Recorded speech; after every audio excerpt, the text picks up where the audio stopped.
यानी भारतीय जातियों की चुनौतियां। यानी हमारे भारत में जिस प्रकार की छुआछूत की बीमारी फैली थी, अछूतों और दलितों को हर चीजों से अलग किया जा रहा था, हर चीज में उनको असमान सहायता दी जाती थी, किसी भी तरह की समानता नहीं थी समाज में, उनको हमेशा नीच दृष्टि से देखा जाता था। इसको दूर करने के अनेक समाज सुधार सामने आए। इसमें बहुत सारे समाज सुधारकों के बारे में हम लोगों ने पिछले वीडियो में पढ़ा है।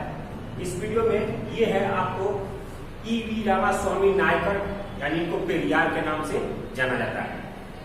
ये गैर ब्राह्मण जो थे, यानी ब्राह्मणों से अलग जो नीच जाति के थे या ब्राह्मणों से अलग जो अन्य जाति के अछूत थे, दलित थे, उनके साथ इन्होंने शिक्षा, यानी उन गैर ब्राह्मण जो थे जिसके पास शिक्षा हासिल हो चुकी थी, जिसके पास बल हासिल हो चुका था, जिसके पास प्रभाव हासिल हो चुका था, उन लोगों को, गैर ब्राह्मणों को लेकर इन्होंने आंदोलन की शुरुआत की छुआछूत के विरोध में। सामाजिक न्याय के मांग करते हुए इन्होंने गैर जो ब्राह्मण थे उनके खिलाफ इन्होंने सांस्कृतिक सामाजिक उत्थान के कई सारे उपाय किए, यानी इनके विकास के लिए इन्होंने कई सारे उपाय किए। इन्होंने पेरियार ने जाति प्रथा की खूब आलोचना की, यानी इनका मानना था कि जाति प्रथा जो है वो किसी भी चीज के विकास के लिए घातक है, इस तरह की व्यवस्था समाप्त होनी चाहिए।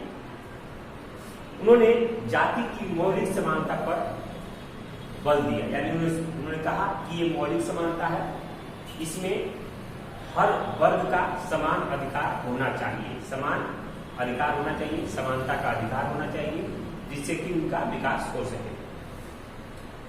वो एक ऐसे सन्यासी थे, पेरियार एक खुद सन्यासी थे। वो भगवद गीता, रामायण, महर्षि मनु द्वारा लिखे गए संहिता के प्रबल विरोधी थे।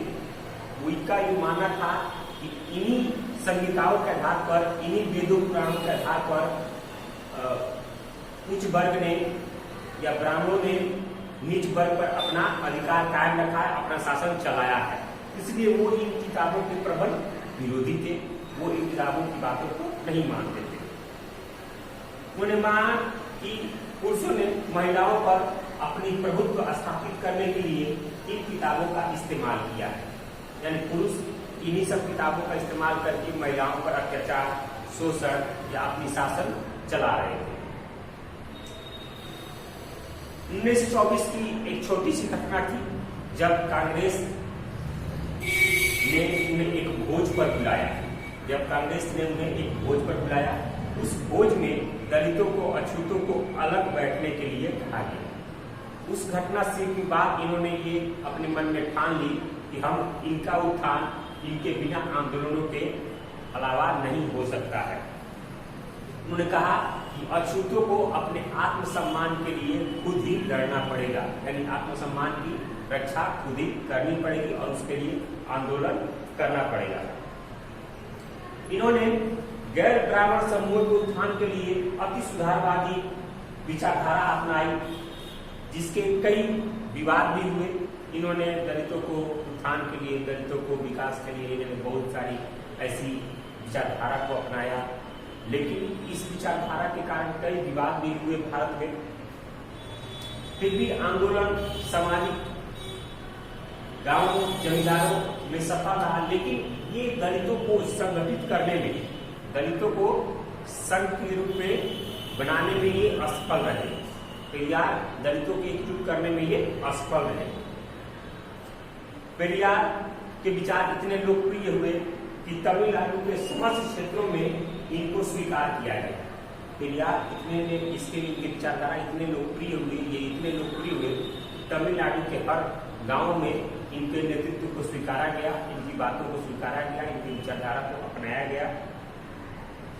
और 1937 में जस्टिस पार्टी का नेतृत्व का जिम्मा इन्हें सौंपा गया।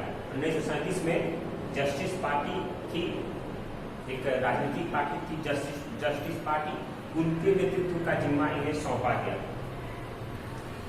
बाद में यह द्रविड़ कसगम के नाम से जानी गई। ये जो पार्टी थी वो द्रविड़ कसगम के नाम से जानी गई। परंतु पेरियार का मनिया माई से विवाह, पेरियार की जब विवाह हुई मनिया माई से, तो यह एक नया विवाद को जन्म दिया और उनके विरोधी जो थे अन्नादुरई के द्वारा द्रविड़ मुनेत्र जो कसरम था ने 1949 में स्वयं को अलग कर दिया। यानी द्रविड़ मुनेत्र कसरम जो उस पार्टी की एक पार्टी थी, उन्होंने अपने आप को अलग कर लिया।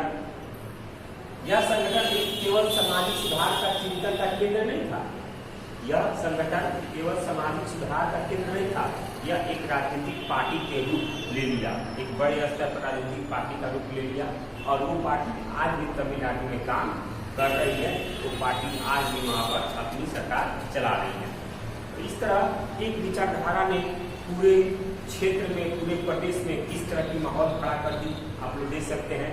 इसलिए क्रांति, कभी किसी भी अच्छे काम के लिए क्रांति होना आवश्यक है, बिना क्रांति के अच्छे काम नहीं होते। इसलिए विचारधारा के जो लोग थे, जो इस विचारधारा के लोग थे, वो इस क्रांति को लाते थे, वो कहते थे कि अपनी आत्मसम्मान की रक्षा स्वयं ही करनी पड़ेगी और उसके लिए क्रांति आवश्यक है। इसी में थे हमारे राष्ट्रपिता महात्मा गांधी, जो इन्होंने अछूतों और दलितों के उत्थान के लिए बहुत सारे प्रयास किए, बहुत सारी इन्होंने लड़ाइयाँ लड़ी। इन्होंने जिन जातियों के बीच में जागरूकता उत्पन्न की, जो एक घटना युगलकारी रही है, उन्होंने निम्न जातियों को जागरूकता लाने के लिए एक नए नए उपाय किए। 1919 में पहला अखिल भारतीय डिस्परेट क्लास सम्मेलन हुआ, जिसमें कांग्रेस के द्वारा गांधी जी के सुझाव पर छुआछूत के विरुद्ध घोषणा पत्र जारी किया गया। गांधी जी के विरोध के बाद छुआछूत के विरुद्ध घोषणा पत्र जारी किया गया। इन्हीं के द्वारा हमारे यहाँ अछूतों को, दलितों को हरिजन का नाम दिया गया, जो आज भी हम हरिजन के नाम से जानते हैं। और उसके उत्थान के लिए कई सारे ऐसे उपाय किए गए जिनसे उनका उत्थान हो सके। 1937 में हरिजन नामक साप्ताहिक पत्रिका निकाली गई। उसमें लिखा गया कि जैसे हरिजनों का मंदिर में प्रवेश, जलाशयों को हरिजनों के लिए उपलब्ध करवाना चाहिए, शिक्षा संस्थानों में प्रवेश आदि का समर्थन किया गया। यानी इनको स्कूलों में दाखिला लेना चाहिए, जलाशयों का उपयोग ये कर सकते हैं, मंदिर में ये लोग प्रवेश कर सकते हैं। इस तरह की पत्रिका में बात कही गई और इस बात को अपनाया भी गया बाद में चल के। गांधी जी के रचनात्मक कदम मानवीय भावनाओं के प्रेम थे, इससे राष्ट्रीय आंदोलन को एक नई शक्ति मिली। इस तरह के आंदोलन से, इस तरह की घोषणा पत्र से, इस तरह की विचारधारा से उनको आंदोलन को एक नया बल मिला। उन्होंने जाति प्रथा में सुधार के प्रयास के साथ साथ, वो चाहते थे कि जाति प्रथा में सुधार हो और उसके साथ साथ छुआछूत की बीमारी दूर करना, महिलाओं की स्थिति में सुधार, हिंदू मुस्लिम एकता को बढ़ाने का इन्होंने भरपूर प्रयास किया। जब द्वितीय गोलमेज सम्मेलन के बाद दलितों के लिए पृथक निर्वाचन की व्यवस्था की गई, जब द्वितीय गोलमेज सम्मेलन हुआ तो उसमें दलितों के लिए अलग निर्वाचन की व्यवस्था की गई।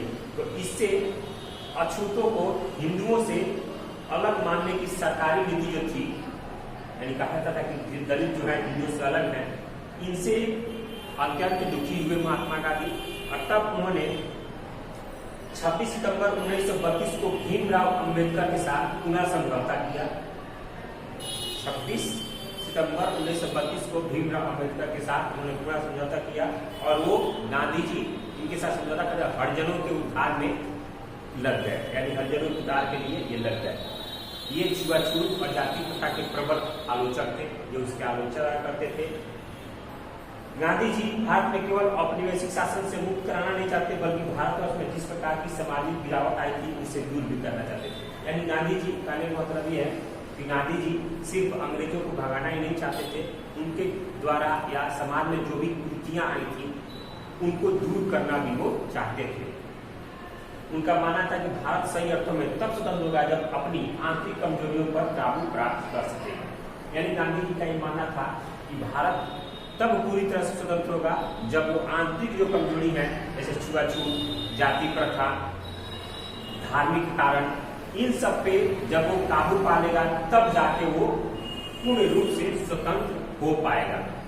इस तरह की सोच, इस तरह की विचारधारा ने गांधी जी के नेतृत्व को और मजबूत बनाया और गांधी जी की जो विचारधारा थी वो पूरे भारत में फैली और उनकी विचारधारा को अपनाया भी गया, उनके घोषणा पत्र को अपनाया भी गया और उस पर विकास होने लगा, उनके आंदोलन को और बल मिला और उनका आंदोलन बड़े बड़े आंदोलनों में वो शुमार हो गए। ये था गांधी जी और पेरियार के बारे में।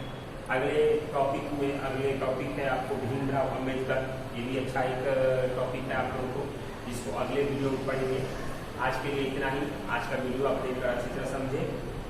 दोनों के बारे में जो भी विचारधारा है, दोनों हमारे समाज सुधार, उनके बारे में मैंने आपको बताया। इसमें से कोई क्वेश्चन निकलता है तो आप लोग नोट में लिख सकते हैं। अगले वीडियो में हम अगले टॉपिक के साथ मिलेंगे। धन्यवाद।